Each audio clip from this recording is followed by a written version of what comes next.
Hello, my name is Jesan Sorrells, and this is Leadership Lessons from the Great Books podcast, episode number 9. With my guest today, well, there is no guest today.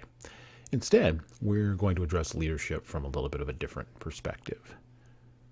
When one studies nonviolence, peace building, forgiveness, and reconciliation, a person, a studier, an academic, begins to realize that there are intersections with darker human habits. The same methods by which we create environments of war, violence, stress, conflict, and trauma tend to mirror the methods by which we create the opposite. Often it is the people in a culture who are in the space of being out of authority and with little conventional power who have to figure this dynamic out. And then they have to decide what to do with it.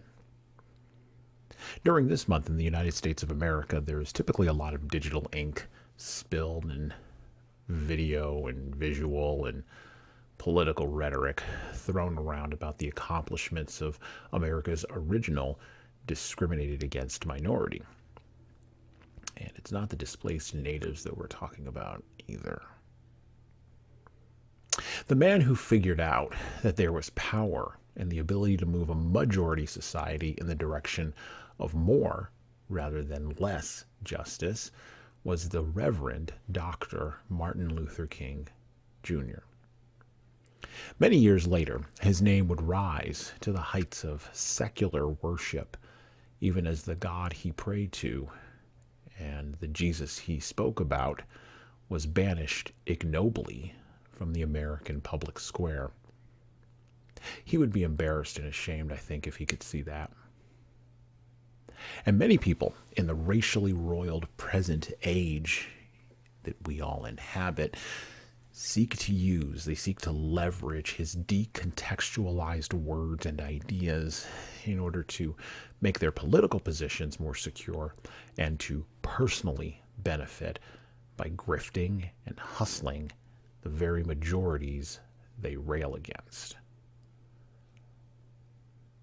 All the while, further damaging and cynically tearing at the social fabric of a country whose promise they never really believed in the first place. Shame on them.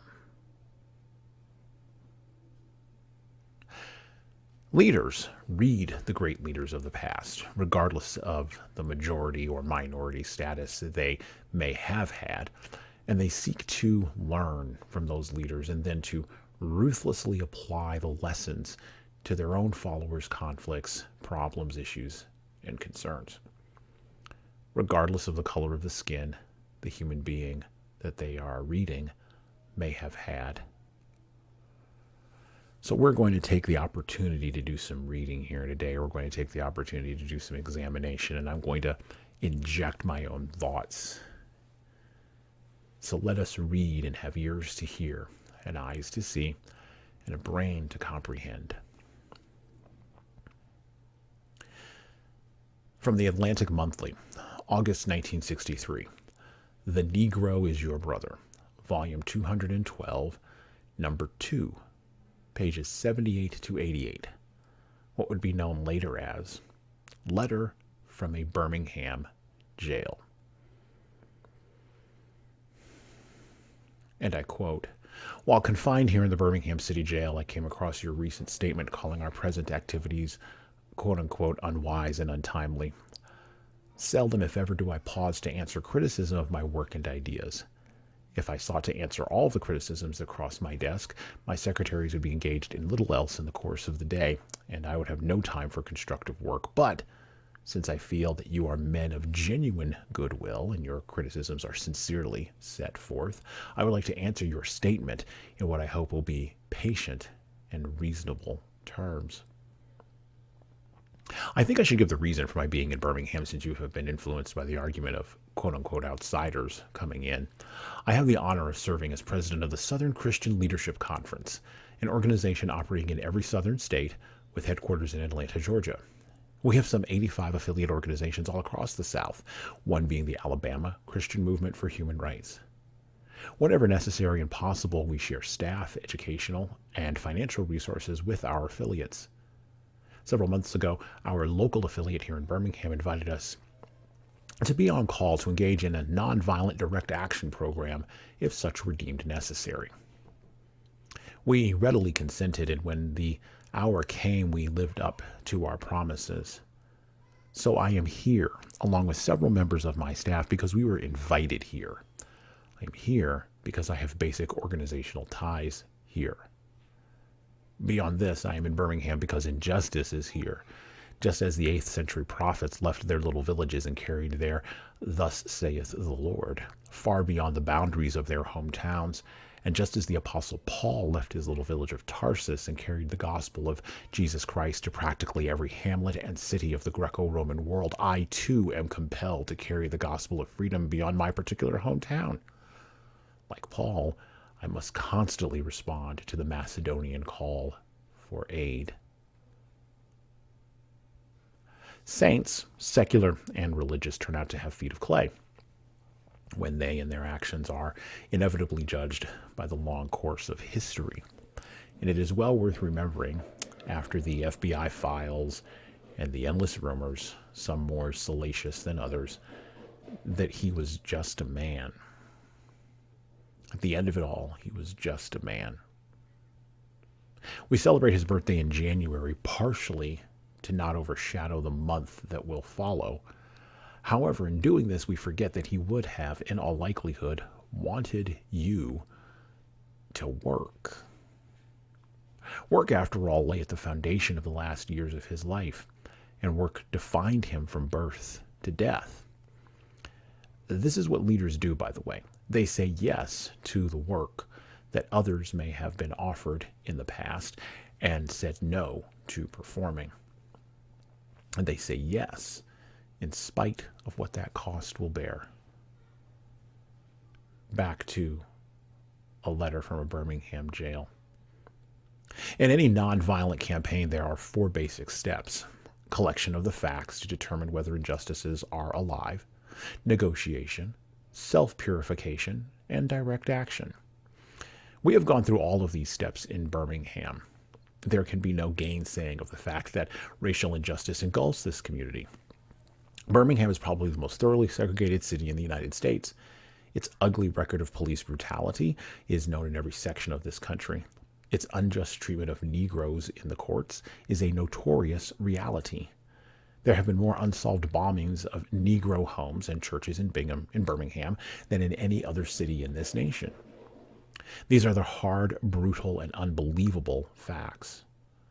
On the basis of them, Negro leaders sought to negotiate with the city fathers, but the political fathers consistently refused to engage in good faith negotiation.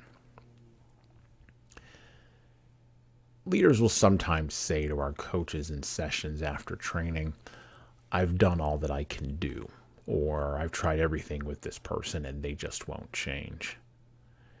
This is typically not the truth. Usually leaders, when they say that, are looking for us to provide them with an external justification for something that they've already decided to do.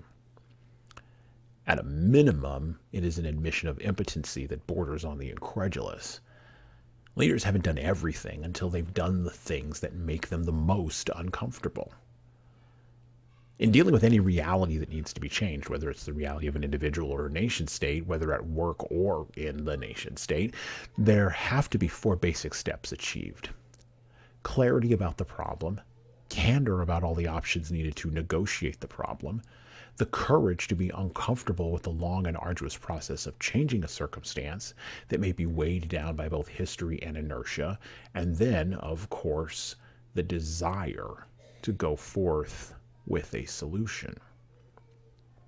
The bigger the weight, the more courage will be required of a leader to face the inertia, their own impotency, and to cast off their own ignorance of solutions to problems that might lay outside their comfort zone.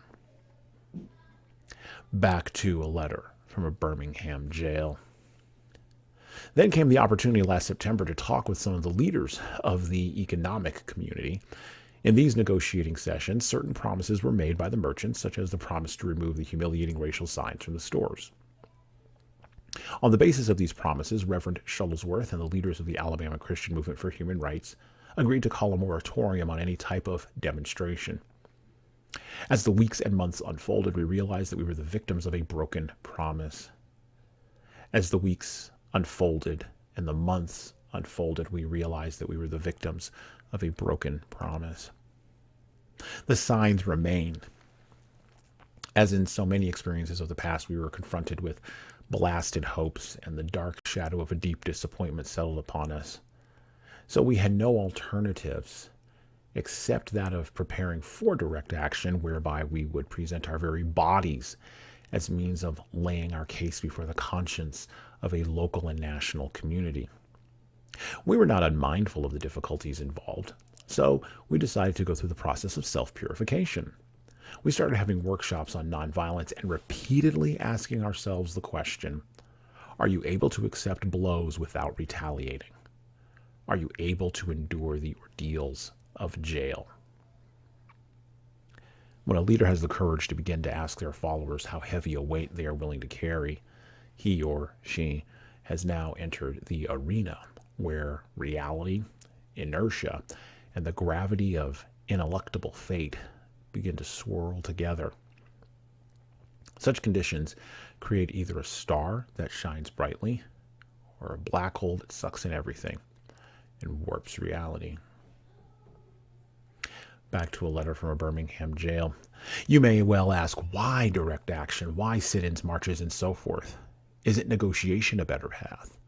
You are exactly right in your call for negotiation.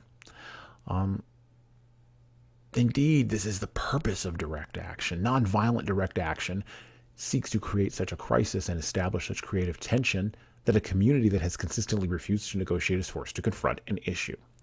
It seeks so to dramatize the issue so it can no longer be ignored. I just referred to the creation of tension as part of the work of the nonviolent resistor. This may sound rather shocking, but I must confess that I am not afraid of the word tension. I have earnestly worked and preached against violent tension, but there is a type of constructive nonviolent tension that is necessary for growth. Just as Socrates felt that it was necessary to create a tension in the mind so that individuals could rise from the bondage of myths and half-truths to the unfettered realm of creative analysis and objective appraisal, so we must see the need of having non-violent gadflies to create the kind of tension in society that will help men rise from the depths of prejudice and racism to the majestic heights of understanding and brotherhood.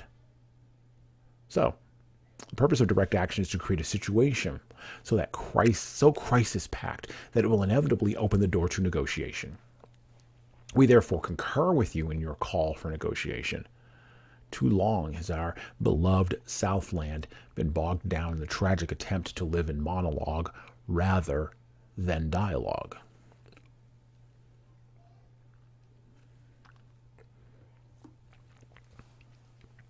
Another question we ask participants in our training, one of many, is this one, in relation to conflict and negotiation mostly, but it works pretty well in other contexts, is, do you believe you think clearly?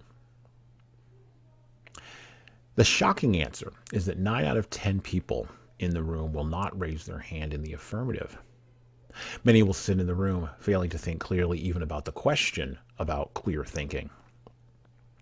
And many of those people in that room are in positions of authority, positions of control, power, status, positions of position. Failure to think clearly inevitably leads to anxiety, ennui, panic, and depression. But clear thinking, as Martin Luther King has just demonstrated, usually confirmed through clear writing, as Martin Luther King Jr. just wrote, is the type of thinking leaders are called to engage in if they really want their realities to change. Back to a letter from a Birmingham jail. You expressed a great deal of anxiety over our willingness to break laws. This is certainly a legitimate concern, since we so diligently urge people to obey the Supreme Court's decision of 1954 outlawing segregation in public schools. It is rather strange and paradoxical to find us consciously breaking laws. One may well ask, how can you advocate breaking some laws and obeying others? The answer is found in the fact that there are 2 types of laws. There are just laws and there are unjust laws. I would agree with St. Augustine that, quote, an unjust law is no law at all, unquote. Now, what is the difference between the two? How does one determine when a law is just or unjust?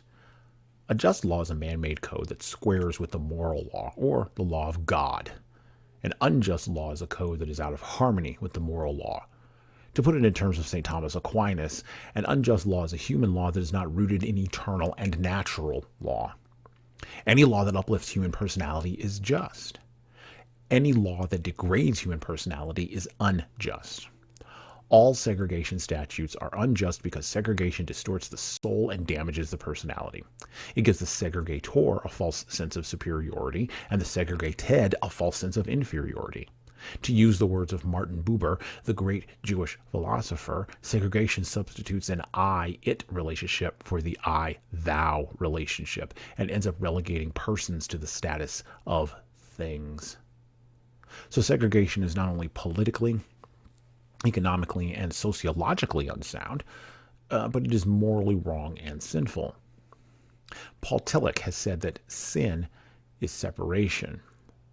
Isn't segregation an existential expression of man's tragic separation, an expression of his awful estrangement, his terrible sinfulness? So, I can urge men to obey the 1954 decision of the Supreme Court because it is morally right, and I can urge them to disobey segregation ordinances because they are morally wrong. Let us turn to a more concrete example of just and unjust laws. An unjust law is a code that a majority inflicts on a minority that is not binding on itself. This is a difference made legal. On the other hand, a just law is a code that a majority compels a minority to follow, and that it is willing to follow itself. This is sameness made legal. Let me give another explanation. An unjust law is a code inflicted upon a minority which that minority had no part in enacting or creating because it did not have the unhampered right to vote. Who can say that the legislature of Alabama, which set up the segregation laws, was democratically elected? Throughout the state of Alabama, all types of conniving methods are used to prevent Negroes from becoming registered voters, and there are some counties without a single Negro registered to vote, despite the fact that the Negroes constitute a majority of the population. Can any law set up in such a state be considered democratically structured?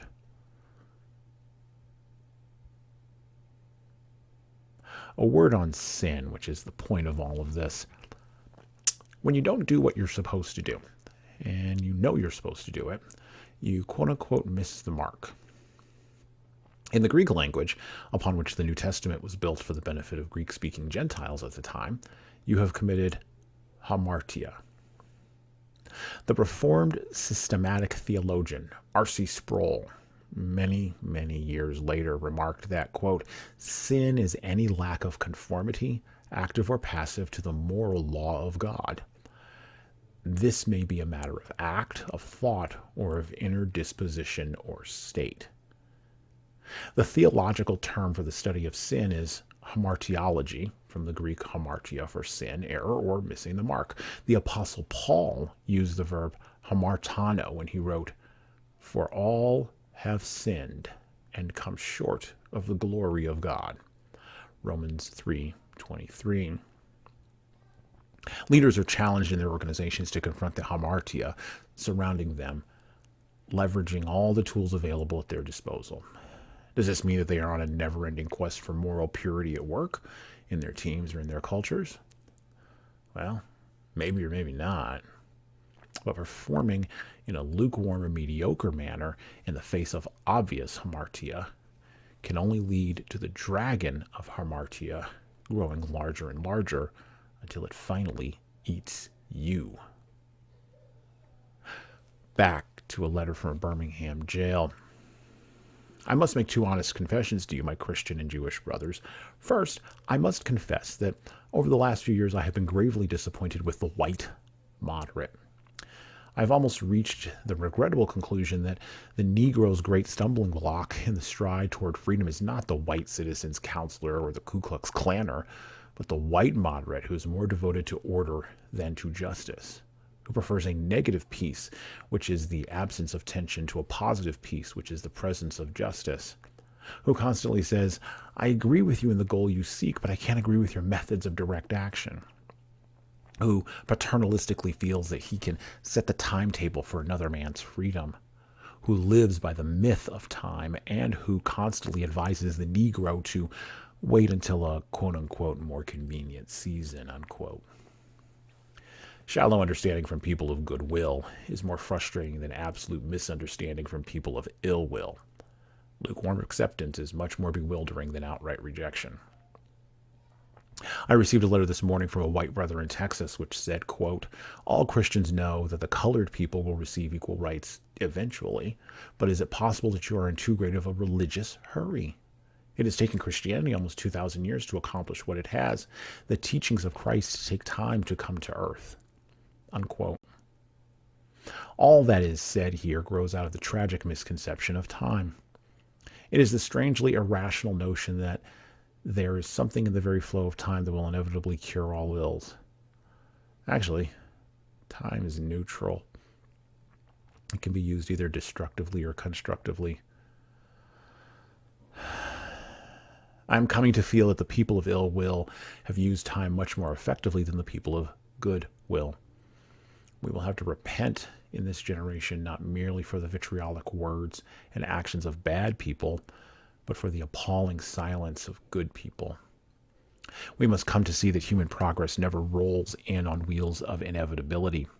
It comes through the tireless efforts and persistent work of men willing to be co-workers with God, and without this hard work, time itself becomes an ally of the forces of social stagnation. This podcast is not focused on theology in and of itself, but we are not ignorant to the impact of religious belief systems and their power over leaders. All religious systems, even the secular atheist cynic, believes in something, even if she is religious about herself. All religious systems are inevitable in the human experience because we cannot create our own values out of our own selves, particularly when those values we have created run up against the cold, hard facts of the reality of other people's experiences and other people's belief systems. Christianity, a truly radical religion whose founders made radical claims about the man and his beliefs that lie at the core of the tradition, requires its followers to take its precepts deadly seriously, all the way down to the precepts that exist from Jesus Christ's mouth about justice, morality, and the teachings on justice. Jesus' presence and existence confounds the believer and the unbeliever alike, but for different reasons.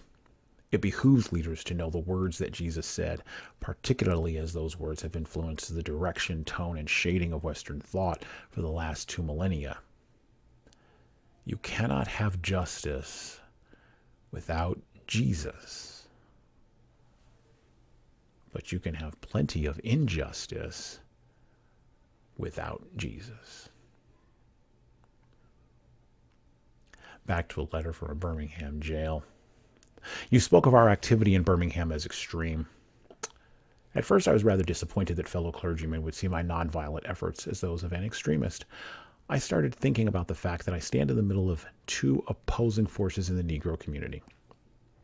One is a force of complacency made up of Negroes who, as a result of long years of oppression, have been so completely drained of self-respect and a sense of somebodyness that they have adjusted to segregation. And on the other hand, a few Negroes in the middle class who, because of a degree of academic and economic security, and because at points they profit by segregation, have unconsciously become insensitive to the problems of the masses. The other force is one of bitterness and hatred, and comes perilously close to advocating violence. It is expressed in the various black nationalist groups that are springing up all over the nation, the largest and best known being Elijah Muhammad's Muslim movement. This movement is nourished by the contemporary frustration over the continued existence of racial discrimination. It is made up of people who have lost faith in America, who have absolutely repudiated Christianity, and who have concluded that the white man is an incurable devil. I have tried to stand between these 2 forces, saying that we need not follow the do-nothingism of the complacent or the hatred and despair of the black nationalist. There is a more excellent way of love and nonviolent protest. I'm grateful to God that through the Negro Church, the dimensions of nonviolence entered our struggle. If this philosophy had not emerged, I am convinced that by now many streets of the South would be flowing with floods of blood. And I'm further convinced that if our white brothers dismiss as rabble-rousers and outside agitators those of us who are working through the channels of nonviolent direct action and refuse to support our nonviolent efforts, millions of Negroes, out of frustration and despair, will seek solace and security in black nationalist ideologues and ideologies, a development that will inevitably lead to a frightening racial nightmare.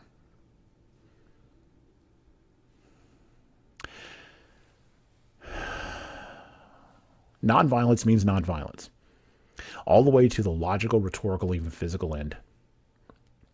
The church, the Christian church, is fundamentally nonviolent.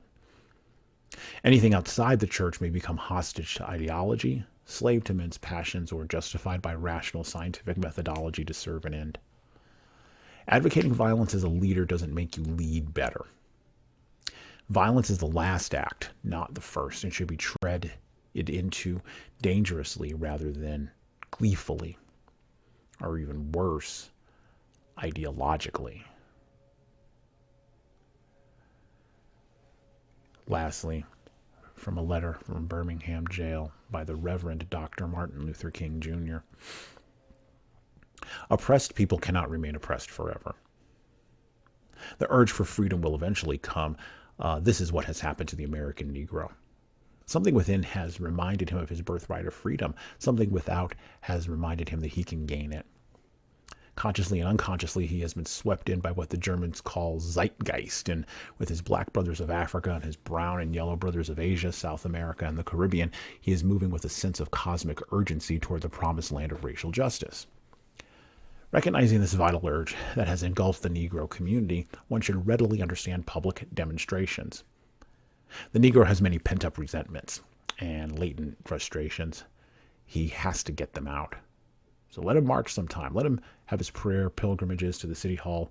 Understand why he must have sit-ins and freedom rides.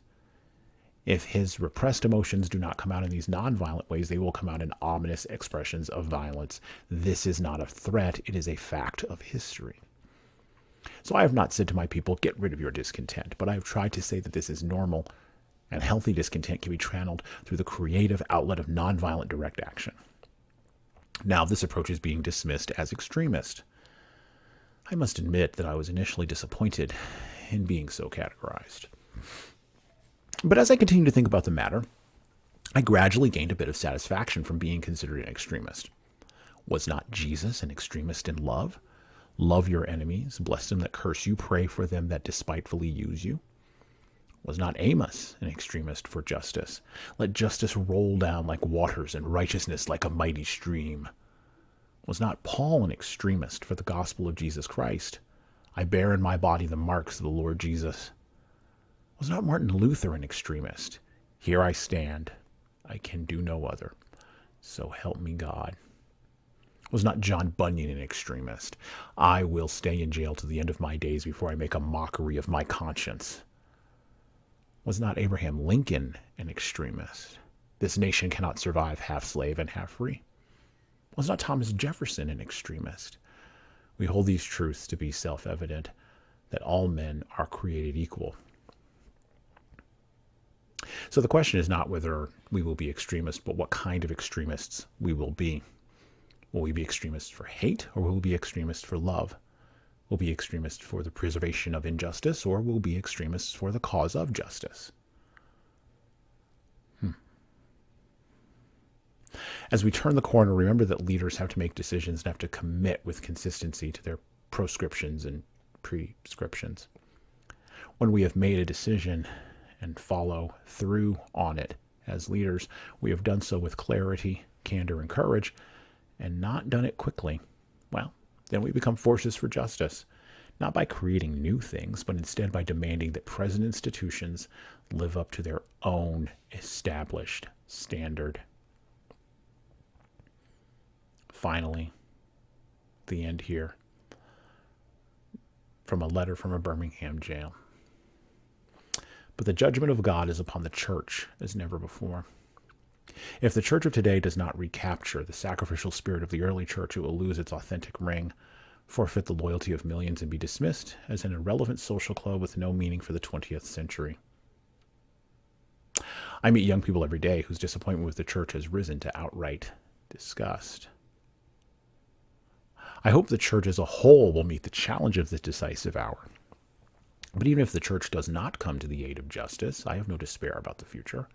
I have no fear about the outcome of our struggle in Birmingham, even if our motives are presently misunderstood.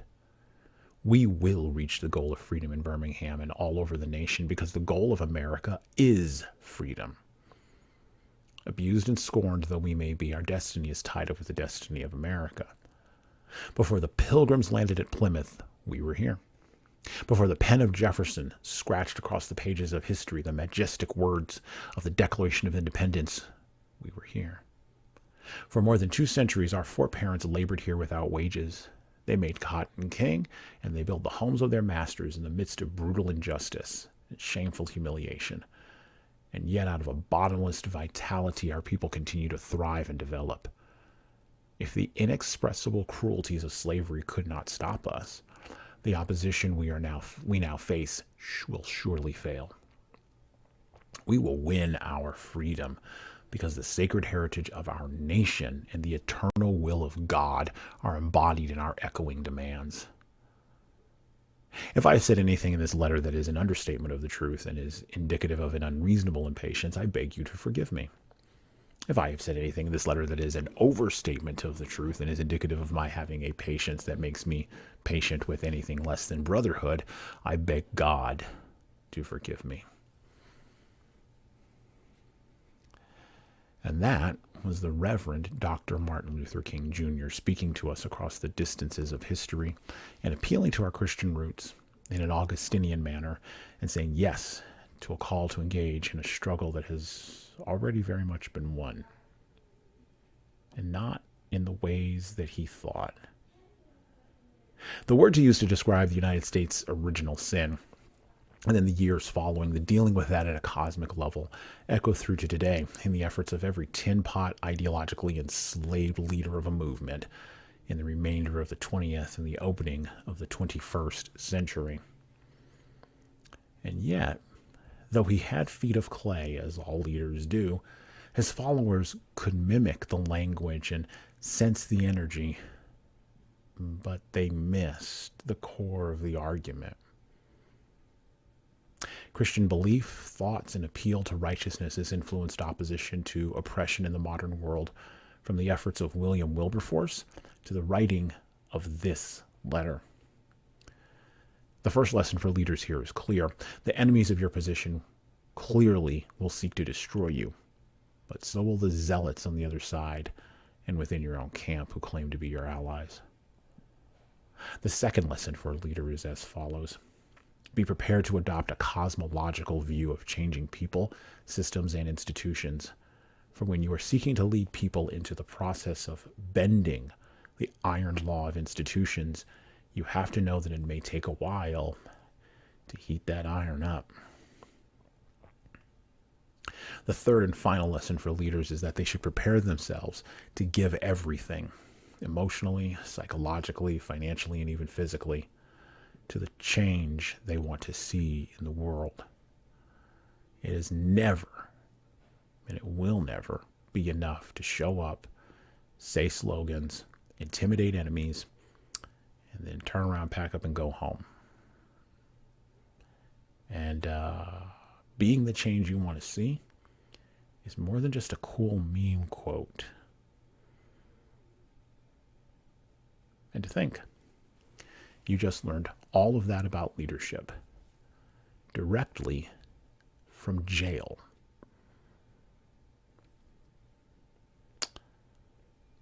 And that's it for me.